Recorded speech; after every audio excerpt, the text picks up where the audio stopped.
Now, today we'll be talking about the medicine which is colistin.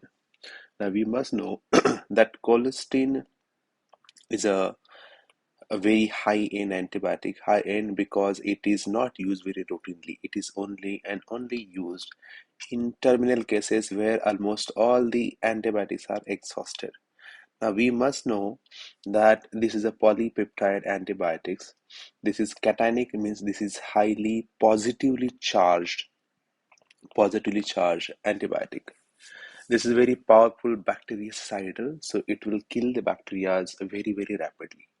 Now, we must know one thing, that this doesn't affect both gram positive and gram negative. This is only and only for gram negative bacteria. So it will not affect gram positive bacteria. This is extremely toxic systemically also, means not only the bacteria is affected, but the human body itself gets affected in different way when we're talking about that. When we know that this we have to use this antibiotic, there are certain indications, or it is specially used for gram negative bacteria, and in that specially against pseudomonas, salmonella, and shigella, which are usually resistant to other antibiotics that we have used already. So, mostly the patients are already treated with like aminoglycoside or fluoroquinolones like levofloxacin, ofloxacin, ciprofloxacin, or the meropenem, imipenem, or carbapenem. So whenever a person or the patient has a gram-negative bacterial infection or sepsis, and which doesn't respond to these antibiotics, then that is the time where usually the colistin comes into the picture, and that is the only time when the colistin is used. If the patient's bacteria shows sensitivity to these drugs, then almost these are the always antibiotics which are used, and colistin is usually preferred, avoided, not to be used in those cases. So if the patient's bacterial culture shows these bacteria and sensitivity to colistin and resistance to these antibiotics, then only the colistin is used. If the bacteria shows sensitivity to carbapenem, then colistin will not be used. The carbapenem will be only used because these are highly compared to safer compared to this colistin. Colistin is extremely nephrotoxic. So what they have is they have a detergent-like action on the cell membrane. What do we mean by detergent action on the cell membrane? Is the cell membrane of these bacteria get damaged very, very fast with this colistin. What does detergent do?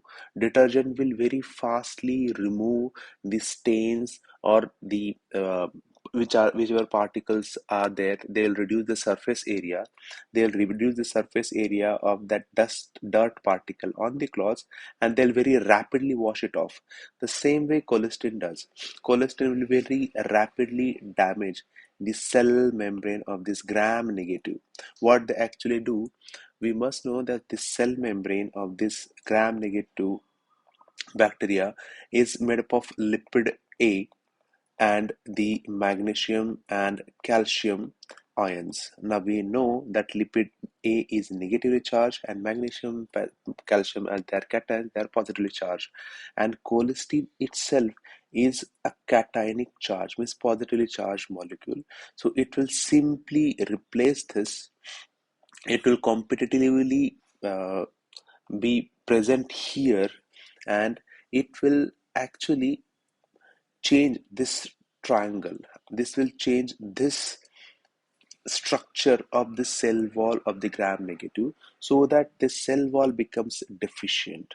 So in short, you get pores into the bacteria.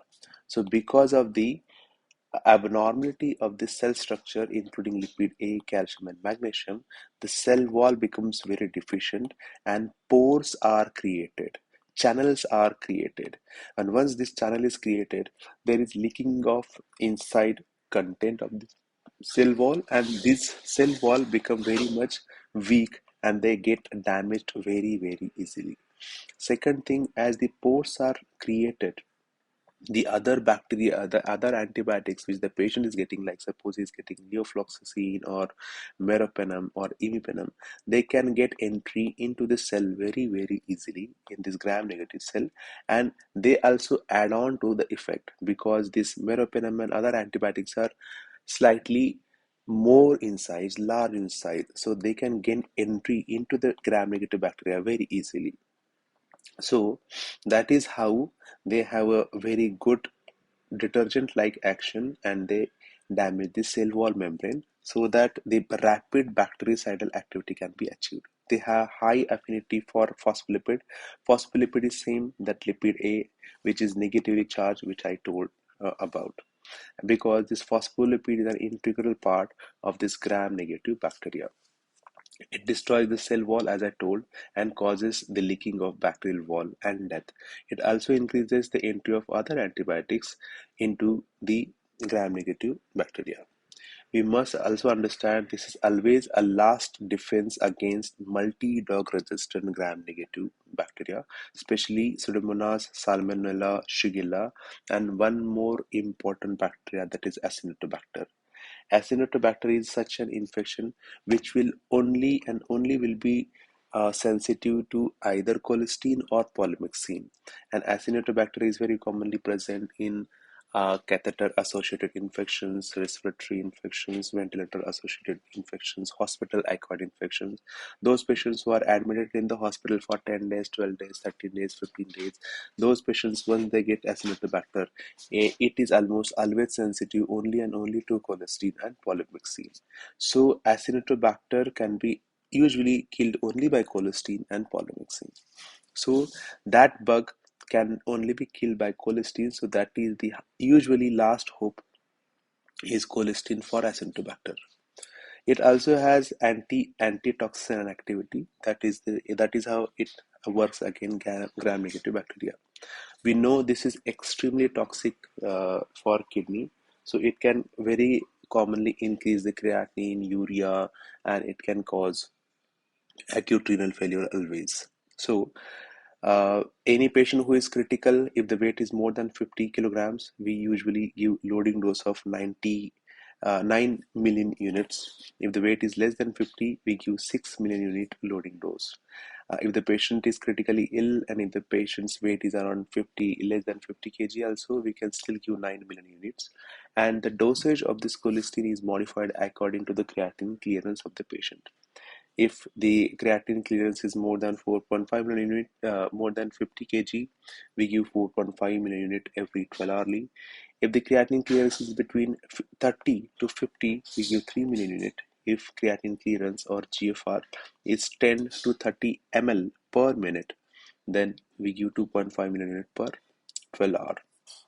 Creatinine clearance can be very easily calculated by the formula, which is 140 minus age 140 minus age into body weight into kg divided by 72 into creatinine value. This is for male. If it is female, then we add on to 0.85. So on this is how we can calculate the creatinine clearance of the patient on day-to-day basis, and we can modify the dosage of the colistin on day-to-day basis depending on creatinine clearance.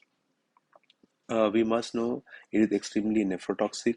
It very commonly causes critical illness neuropathy. What is this? If the patient is admitted in the hospital for 10 days, 12 days, 15 days, 18 days, if the patient is on ventilator, on dialysis, or on other antibiotics, patient usually gets so many drugs like fluoroquinolones, levofloxacin, azithromycin, paracetamol, tramadol, antibiotics, IV fluids. They have very much reduced nutrition, so their nerves get significantly damaged. Their myoneural junctions, they get significantly damaged, and patient develop severe weakness. Usually patient develop quadriparesis, or they may become dependent on ventilator. That is what is CIN. I'll be doing one other video on CIN. So that's all for today. Thank you.